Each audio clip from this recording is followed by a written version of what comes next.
Okay, listen to me. I have been there and we are going to get through this together. I know you want to send that nasty text message. I know you want to fire one back, but we're not going to do it. So hear me out. First off, whatever you do right now, yes, it's going to feel absolutely amazing. You're going to get all of your anger out, but you're going to regret it later. I don't know one person that is trying to like level up and get confident and be better and like handle the situation in this relationship that does not regret sending that text message. Here's why you're going to have regret. First off, they're not going to get it.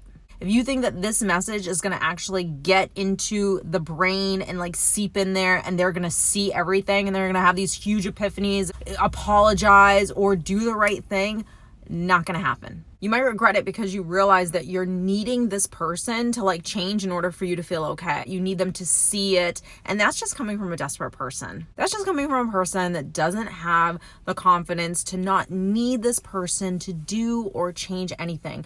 You can act like a completely unhealthy person. You can be toxic. You can do whatever it is that you want to do. And you can do it all right over there. I don't care. It does not affect me. That's who we're aspiring to be. And you firing one back at them is not going to give you that level of confidence. You also don't want to overreact because you don't want to look like the problem. And I know what you're saying. I don't care what they think about me. Well, you do, because you're trying to aspire to be like the best version, a healthy version. You're trying to learn how to not react and just respond to this. Like, you're trying to level up. So you firing one off at them because you're angry, rightfully so, we'll handle that in a minute, but because you're angry and you firing one off, like, you look like the problem. What we're trying to do is maintain our dignity. We are not about to play this childish game of who can throw the worst punches. You're basically stooping down to their level. I don't think you understand that some people actually really love negative attention. They may not realize it. They may not like go out into the world and say, I'm looking for some negative attention today. But they do. They love the drama. They love the back and forth. They love to, in their minds, convince themselves that you're the problem because, like, look at you. You're being so erratic. You're sending me these nasty texts. Oh, look, you're not over it. Oh, look, you're not healed. Oh, look, you're still bitter.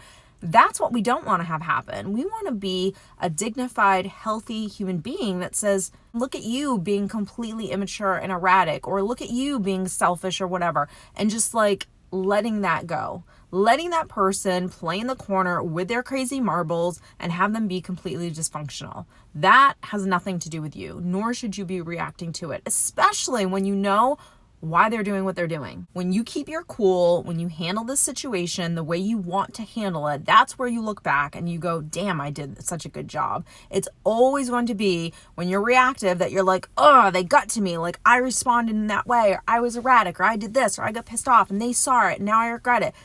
We don't want to do that. So we are a team and I am walking you through how you are going to respond next time. The first thing I want to help you with, now listen to me. Everything I'm saying, I know you're like, you're right, Steph. Like, okay, I need to do this. I need to react differently. I'm going to be so self-aware when I get triggered. But here we go. I want you to ask yourself this first question. And I know this may trigger you and or maybe you haven't even asked yourself this question yet. But what is it about this person that you know you still have not forgiven them for? When you want to prove something, when you want to like go off on someone, or when you want to hurt someone or like tell them like you're wrong, you're selfish, all this stuff, there is, yes, of course, 100% that's ego, but it's also a wounded part of yourself. And that's what we need to start tapping into. So let's you and I sit down for a second and figure out, what is that wounded self? Like, what is that part of yourself still carrying around? So it's not always just about like what they did today that upset you. It's about what they did before that really got to you, that maybe you're still carrying around, that maybe you still haven't really dealt with or healed from. So we're going to start working on forgiving and accepting and moving past that stuff, because that's actually the stuff that's triggering you. A lot of forgiving is having to like accept someone for who they are and where they're at and understanding why they do what they do. It's also about understanding why things happen, and that even though sometimes bad things happen to us, that sometimes it's not always just life's way of punishing us. It's actually life's way of loving us and giving us what it is that we really want and deserve. But unfortunately, before we can get to that phase, we have to go through some muddy waters and we have to learn some lessons.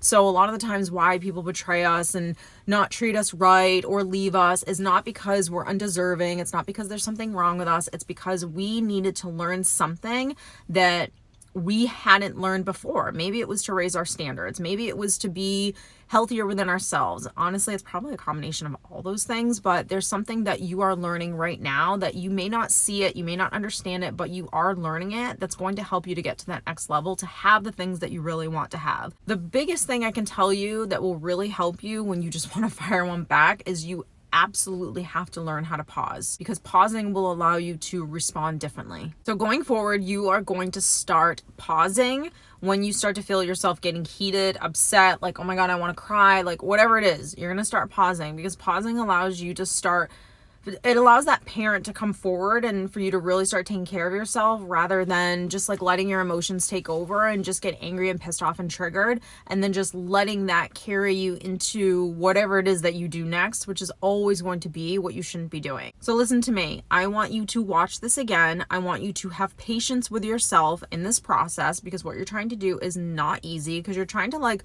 override that ego that just wants to like hurt this person for hurting you, and you're also trying to like get in touch with like that wounded part of yourself that is triggered when this person does certain things.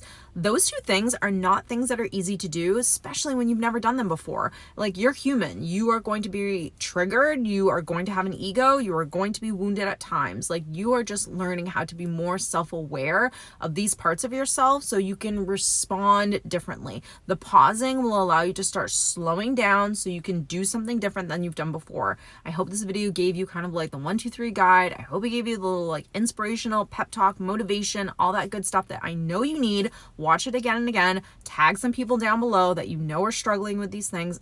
And honestly, I think we've all struggled with them. I know I have. So I hope you guys are well. Hope you guys are enjoying your holiday season, and I'll see you in the next video. Bye.